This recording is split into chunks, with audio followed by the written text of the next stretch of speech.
अस्सलामु अलैकुम वरहमतुल्लाह। ठीक है, तो हमने प्रोबेबिलिटी स्टार्ट किया हुआ था। ठीक है, तो लास्ट टाइम हमने प्रोबेबिलिटी की डेफिनेशन भी पढ़ ली थी कि हमारे पास प्रोबेबिलिटी क्या होता है, number of favourable outcomes to the total number of outcomes. ठीक है, तो आज हम उसके एक दो क्वेश्चंस करेंगे तो फिर आपको आसानी से समझ आ जाएगी कि प्रोबेबिलिटी है क्या। ठीक है, तो हमने जो पढ़ा था उसको थोड़ा सा देख लेते हैं कि हमारे पास एक रैंडम एक्सपेरिमेंट होता है। ठीक है, एक हमारे पास क्या होता है, रैंडम एक्सपेरिमेंट होता है। उसकी जो टोटल सैंपल स्पेस है एस से हम डिनोट करते हैं। ठीक है, ये क्या है, एस, इस एस से हम डिनोट करते हैं। तो ये एस क्या है, सैंपल स्पेस है और इसमें कितने पॉइंट्स हैं, x1 x2, ये रैंडम मैंने पॉइंट्स लिए हुए हैं। ठीक है, अप टू n तक लिए हुए हैं, 1 से n तक पॉइंट्स लिए हुए हैं। ए कोई भी उसका एक सबसेट होता है जिसे हम इवेंट कहते हैं। ए क्या होता है, एक इवेंट होता है जो उसका सैंपल स्पेस का सबसेट होता है। A is any event. ठीक है, तो वो कौन से उसके में, उसमें समझ लें कि इसी में से ही हम पॉइंट्स लेते हैं, सैंपल स्पेस में से ही पॉइंट्स ले रहे होते हैं। तो वो क्या है, x1 x2 up to xi है। ठीक है, और इधर मैंने लिख दिया i जो है लेस देन इक्वल है n के।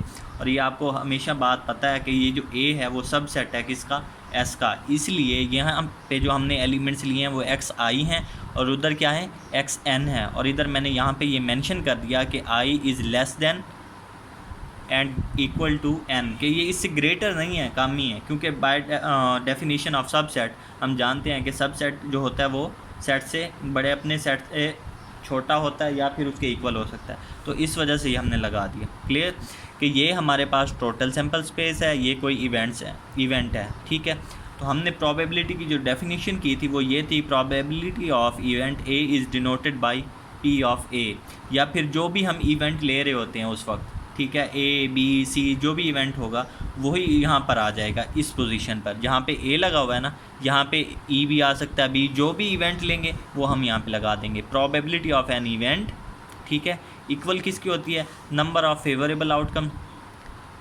To the total number of outcomes. अब टोटल आउटकम जितनी भी होंगी उसमें से जो हम सिलेक्ट करेंगे, जिनको हम फेवर कर रहे होंगे, ठीक है, वो ऊपर आ जाएंगी और टोटल नीचे आ जाएंगी। और हम इससे डिनोट करते हैं, ये हम सेट की फॉर्म में जब उनकी तादाद लिखनी होती है, एन ऑफ़ ए और n of S, n of A over n of S. N of A से मुराद है इवेंट में जितने भी सैम्पल पॉइंट्स हैं वो, और एन ऑफ़ एस से मुराद है सैम्पल स्पेस में जितने पॉइंट्स हैं वो वाले। ठीक है, तो यहाँ पर n of A over n of S, जितने भी एलिमेंट्स होंगे या पॉइंट्स होंगे वो हम इनकी वैल्यूज़ लिख देंगे तो वो हमें अंदाज़ा हो जाएगा। अब चलते हैं एग्जांपल की तरफ, एग्जांपल करते हैं और एक दो इसके क्वेश्चन हैं, वो जब हम करेंगे तो आपको आसानी से अंदाज़ा हो जाएगा इस डेफिनेशन का। ठीक है, एग्जांपल मैंने लिया, एक सैम्पल स्पेस ले लिया, किसके लिए लिया, 2 कॉइन्स के लिए लिए। कौन सी, 2 कॉइन्स। आपके पास 2 कॉइन्स हैं, आपने कॉइन उछाले 2, तो आपके पास टोटल सैंपल स्पेस जो बनी है वो क्या है, head head, head tail, tail head, tail tail. यानी कि जब आप 2 कॉइन्स को उछालते हैं, आपके पास कितने कॉइन होते हैं, 2, दोनों को एट अ टाइम जब आप कॉइन्स को उछालेंगे तो एक बार उन पे हेड आ जाता है। सेकंड टाइम जब आप उछालते हैं तो एक बार हेड आता है, एक बार एक पे टेल आ जाता है। फिर जब थर्ड टाइम आप उसको उछालते हैं, एक पे टेल आता है, एक पे हेड आ जाता है। फिर फोर्थ टाइम जब आप उनको उछालते हैं तो दोनों पे टेल टेल आ जाता है। फिफ्थ टाइम उछालेंगे तो इन्हीं 4 में से कोई पॉसिबिलिटी बनेगी, इसके अलावा कोई पॉसिबिलिटी नहीं है। तो ये आपके पास टोटल सैंपल स्पेस बन गई 4 पॉइंट्स। ठीक है, 2 कॉइन्स हैं, 2 पावर n मैंने आपको फार्मूला भी बताया था कि उसके मुताबिक हम वैल्यूज़ निकाल लेंगे। तो ये n ऑफ s क्या हो गया, 4। ये फार्मूला पढ़ा ना हमने, प्रोबेबिलिटी ऑफ a इक्वल है n of a over n of s। तो n ऑफ s क्या हो गया, 4, क्योंकि हमारे पास 4 पॉइंट्स हैं, 4 सैंपल पॉइंट्स हैं, एक हेड हेड है, एक हेड टेल है, एक टेल हेड है, एक टेल टेल है, तो ये 4 हो गया। ठीक है, नेक्स्ट हम क्या करते हैं, हम कहते हैं we take an event A. हम कोई एक इवेंट ले रहे हैं जिसका नाम हमने दे दिया ए, इन विच एट लीस्ट 1 टेल अकर। ठीक है, या अपेयर कह दें आप। ठीक है, कि हम ऐसा इवेंट ले रहे हैं कि जिसमें कम से कम एक टेल आए, कम से कम एक टेल आए, 2 भी आ सकती हैं। ठीक है, लेकिन कम से कम एक होनी चाहिए, एक तो लाजमी, एक मस्ट है। तो 2 भी हो सकती हैं, 3 भी हो सकती हैं, लेकिन एक से नीचे ना हो। तो वो हमारे पास अगर यहाँ पे इन पॉइंट्स में देखें, इन सैम्पल पॉइंट्स में देखें तो हमें एक ये नज़र आ रहा है पॉइंट, एक ये पॉइंट आ रहा है, एक ये पॉइंट नज़र आ रहा है। ये 3 हमारे पास ऐसे पॉइंट्स हैं जिनमें टेल है, तो वो हमने लिख लिए। हमने इवेंट यही लिया ना कि जिसमें एटलीस्ट 1 टेल हो, तो वो हमने ले लिया। ओके, अब क्या है बाय डेफिनेशन इस फार्मूले को देखते हुए तो ये हमारे पास n ऑफ a क्या बना, ये देखें जो n ऑफ a है ना वो हमारे पास 3 एलिमेंट्स हैं, यानी कि 3 सैम्पल पॉइंट्स हैं। तो n of a over n of s 3/4। Clear है कि आपने जो पॉइंट्स लिए इवेंट में वो ऊपर आ गए और टोटल सैम्पल स्पेस के पॉइंट्स नीचे हैं। क्लियर, इजी है बहुत। आगे है क्वेश्चन नंबर 1, वो कहता है द डाइस इज़ थ्रोन, कि एक आपने ये लूडो में छक्का होता है वो फेंका, आपने थ्रो किया उसको। Find the probability of following events, उसने इवेंट्स भी बता दिए, कौन कौन से वो बता रहा है। नंबर 1 ए, उसने कहा है a prime number will appear, कि जब वो छक्के जो डाइस है उसको उछालता है या फेंकता है तो उस पर प्राइम नंबर आए। अब प्राइम नंबर क्या होता है, आप लोगों को प्राइम नंबर का भी पता होना चाहिए। प्राइम नंबर वो होता है जो 1 पे डिवाइड होता है और अपने आप पे डिवाइड होता है। जैसे 2 1 पे भी डिवाइड होता है, 2 पे भी डिवाइड होता है। इसी तरह 5 1 पे भी डिवाइड होता है और 5 अपने आप पे भी डिवाइड होता है। इसी तरह 3 की बात कर लें, 3 1 पे भी डिवाइड होता है और अपने आप पे भी डिवाइड होता है। 4 को नहीं ले सकते, क्यों? क्योंकि 4 जो है 1 पे भी डिवाइड होता है, 4 पे भी डिवाइड होता है, 2 पे भी डिवाइड होता है। ठीक है, तो प्राइम नंबर जो अपने आप पर और 1 पर डिवाइड हो, ठीक है, ऐसे नंबर को हम क्या कहते हैं, प्राइम नंबर कहते हैं। तो ये prime number will appear. Second उसने पूछा है a number less then 6 appear, कि 6 से जो लेस है ना नंबर वो अपीयर होने चाहिए। वो कितने होंगे वो भी देख लेंगे। फिर सी में उसने पूछा है a number less than and equal to 1 appear, a number less than and equal to 1, कि 1 के बराबर हो या उससे लेस जो नंबर हो वो अपीयर हो। तो पहला क्वेश्चन जो हमारा उसने पूछा प्राइम नंबर विल अपीयर वो देख लेते हैं। Let sample space of dice is 1 2 3 4 5 6, ये आप लोगों को पहले से पता है। एन ऑफ एस क्या हो गया, 6 हो गया। क्लियर। इवेंट ए क्या कहता है, a prime number will appear, a prime number will appear. और प्राइम नंबर कौन कौन से हैं, अभी मैंने आपको बताया जो 1 पे डिवाइड हो और अपने आप पे डिवाइड हो, तो वो है 2 3 एंड 5। जो 1 है वो भी नहीं लेंगे क्योंकि वो सिर्फ अपने आप पे डिवाइड होता है। ठीक है, 1 ही होगा। फिर आ गए अगर 2 पे आए तो 2 अपने आप पे और 1 पे भी। 3 पे आए 3 अपने आप पे भी 1 पे भी। 4 आएगा तो 4 नहीं है, 4 पे 3 डिवाइड हो जाते हैं क्योंकि 2 भी डिवाइड हो रहा है, 4 अपने आप पे भी होता है और 1 भी होता है। 5 पे आ जाएँ, 5 अपने आप पर और 1 पर, तो ये भी शामिल है। 6 को क्यों नहीं शामिल किया, 6 2 पे भी डिवाइड होता है, 3 पे भी होता है, 6 अपने आप पे भी होता है और 1 पे भी होता है। इस वजह से उसको हमने छोड़ दिया। ठीक है, तो हमारे पास कितने प्राइम नंबर आ गए, 3 आ गए, 2 3 एंड 5। तो एन ऑफ ए क्या हो गया, 3 हो गया। एन ऑफ ए क्या हो गया, 3। ए क्या है, इवेंट है, तो एन ऑफ ए हो गया 3। तो probability of an event A equal है N of A over N of S, 3/6, यानी कि 1/2।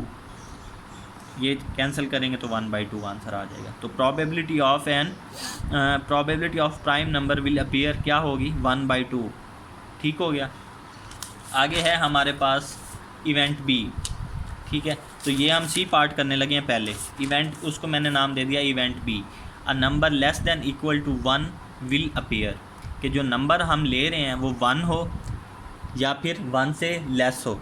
तो हमारे पास डाइस में 1 तो मौजूद है, 1 से लेस नहीं है, तो हमने बस सिर्फ 1 ही लेना है। ये देखें, ये 1 ही आ गया, तो एन ऑफ बी क्या हो जाएगा, 1 हो जाएगा। एन ऑफ बी क्या हो जाएगा, 1 हो जाएगा। तो probability of B, n of B over N of S 1/6। ठीक है, क्लियर। आगे है इवेंट ई, यानी कि जो बी पार्ट था कि नंबर लेस देन 6 अपीयर, तो बी पार्ट था वो अब कर रहे हैं। इवेंट ई ले लिया, अ नंबर लेस देन 6 अपीयर। उस इवेंट में उसने हमें बताया था कि नंबर जो है ना 6 से लेस हों, तो मैंने बता दिया नंबर लेस देन 6 अपीयर। तो उसमें कौन कौन से नंबर हो सकते हैं, 1 भी हो सकता है, 2 भी हो सकता है, 3 4 5, क्योंकि ये सारे क्या हैं, 6 से लेस हैं। तो एन ऑफ ई क्या हो गया, 5 हो गया। जो इवेंट ले रहे होंगे वही एन ऑफ ई साथ लगाएंगे। एन ऑफ ई क्या हो गया, 5। तो probability of an event E, n of E over N of S 5/6। Clear, बहुत ईजी है। आगे चलते हैं, एक और इसका क्वेश्चन है। अब ये तो हो गया डाइस या फिर कॉइन, इन दो की बात तो हमें समझ आ रही थी अभी तक। ठीक है, और हमने ज़्यादातर इन्हीं की बात की है, कॉइन की बात की है कि कॉइन को उछालते हैं या डाइस को फेंकते हैं, इसकी बात कर रहे थे। तो एक और तरह से भी आपसे लोगों से क्वेश्चन पूछे जा सकते हैं, ये कार्ड्स के बारे में होते हैं। अब कार्ड्स आप लोगों ने, बॉयज़ को तो पता होगा, गर्ल्स को नहीं पता कार्ड्स क्या होते हैं। ये जो हम ताश खेलते हैं, ताश का पता है ना, ताश को ही हम कार्ड्स कह रहे हैं। टोटल कार्ड्स होते हैं 52। हमारे पास कितने कार्ड होते हैं? 52। ये आप लोगों ने अब याद रखना है कौन कौन से होते हैं, कैसे होते हैं, क्या होता है, फ़लाँ फ़लाँ, ठीक है। तो टोटल कार्ड्स कितने होते हैं? 52। Total cards 52। अब याद रखना टोटल कार्ड 52, इसमें रेड होते हैं 26 और 26 ही होते हैं ब्लैक। ये जो 52 है ना, इन्हीं में 26 कितने 26 होते हैं रेड, ठीक है, और 26 होते हैं ब्लैक। क्लियर? ओके। अब ये जो 26 हैं, इनमें 13 होते हैं स्पेड, जिसे हम चिड़िया कहते हैं। क्या कहते हैं? चिड़िया, स्पेड, ठीक हो गया। ये 13 होते हैं। बाकी जो 13 होते हैं वो हार्ट होते हैं, ठीक है। ये जो 26 हैं, 52 में से 26 रेड, 26 ब्लैक, तो आगे इन 26 में 13 स्पेड, उनको नाम दिया जाए जो चिड़िया कहते हैं। इसी तरह बाकी जो 13 होते हैं वो हार्ट होते हैं। अब ब्लैक पे आ जाएं तो 26 क्या हैं? उनमें से 13 डायमंड और 13 क्लब। क्लियर? 13 + 13 + 13 + 13 52। अब याद करें 52 में से 26 रेड, 26 ब्लैक, फिर इन रेड को 2 में तकसीम किया गया, यानी कि 13 और 13 स्पेड के, 13 हार्ट के। इसी तरह ब्लैक को भी 2 हिस्सों में तकसीम किया गया, 13 डायमंड के, 13 क्लब के। ओके, यहाँ तक क्लियर हो गया। अब चलते हैं, इसमें 4 इक्के होते हैं, एस जिसको कहते हैं। क्या कहते हैं हम? एस कहते हैं। क्या कहते हैं? एस, हुक्म का इक्का जो हम कह रहे होते हैं, इक्का, वो होते हैं 4।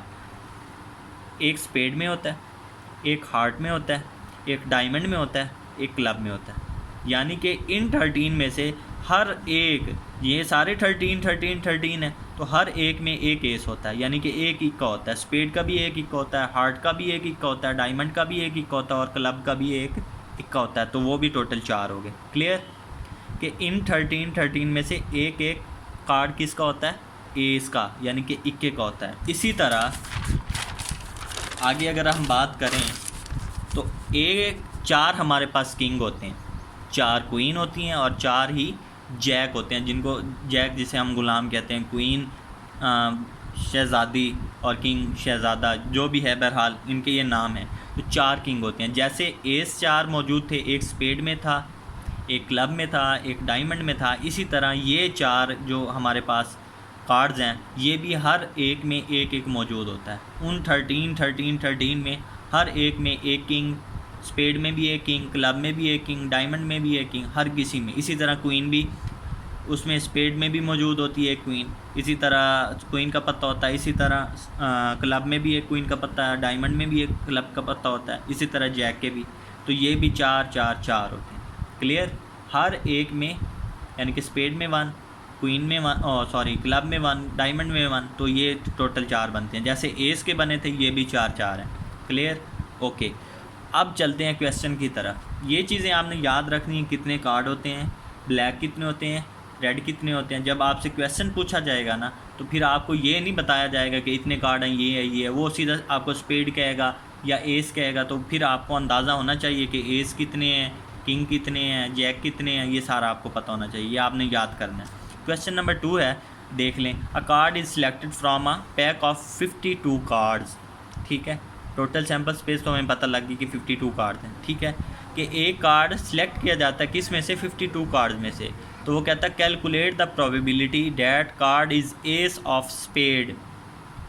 S of spade, calculate the probability that card is ace of spade. Ace of spade से क्या मुराद है? एस ऑफ स्पेड से मुराद है कि स्पेड का इक्का है, स्पेड का एस लिया उसने, तो वो एक ही होता है। स्पेड में एक इक्का होता है, इसी तरह क्लब में एक इक्का होता है, इसी तरह डायमंड में भी एक इक्का होता है।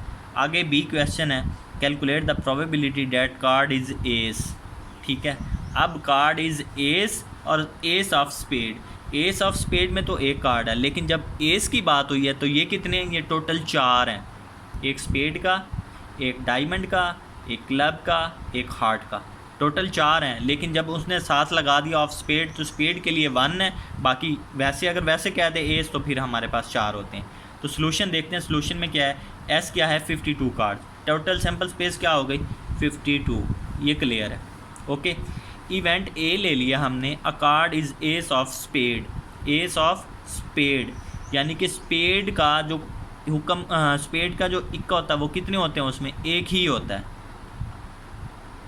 क्या चिड़िया का जो इक्का होता है वो कितने होते हैं, एक होता है, क्योंकि हमें पता है कि 13 स्पेड के कार्ड होते हैं। स्पेड इज़ ये होते हैं 13 और उसमें एक कार्ड जो होता है वो एस होता है। ठीक है, एक कार्ड क्या होता है, वो एस होता है। तो हमें पता लग गया जब उसने कहा कि एस ऑफ स्पेड, तो स्पेस का एक ही कार्ड एस होता है, तो वो हमने लिख दिया। एन ऑफ ए क्या हो गया, 1। तो probability of A is equal to n of A over N of S equal to 1/52। Clear, ace of spade के लिए, नॉट एस। आगे आ जाए, इवेंट बी, बी के लिए जो कैलकुलेट करना हमने वो कहता है probability that card is S, के कार्ड जो है वो एस हो। तो number of S in 52 cards कितने होते हैं, 4 होते हैं। एक स्पेड का होता है, एक क्लब का होता है, एक डायमंड का होता है और एक हार्ट का होता है। ठीक है, टोटल 4 एसेस होते हैं, मुख्तलिफ होते हैं, एक स्पेड का, एक डायमंड का, एक क्लब का और एक हार्ट का। ये आपने याद रखना। तो टोटल 4 हैं, तो एन ऑफ बी क्या हो गया, 4। Probability of B equal n of B over N of S, 4/52 equal हो जाएगा 1/13। यानी कि इसका 1/13 का क्या मुराद है, इसका मुराद ये है, इससे मुराद ये है कि हर 13 में एक कार्ड एस का है, हर 13 में एक कार्ड एस का है। यानी कि स्पेड की बात करें उसमें भी एक, डायमंड की बात करें उसमें भी एक, क्लब की बात करें उसमें भी एक, और लास्ट क्या है, हार्ट, अगर उसकी बात करें तो उसमें भी एक। ठीक है, ये कुछ क्वेश्चन है, इसके अलावा आगे भी हम क्वेश्चन करते जाएंगे तो आपको आसानी से ये क्लियर होती जाएगी। ठीक है, कुछ 1-2 और क्वेश्चन हैं, फिर हम चलेंगे कंडीशनल प्रोबेबिलिटी, वो क्या होती है। ठीक है, अल्लाह हाफ़िज़।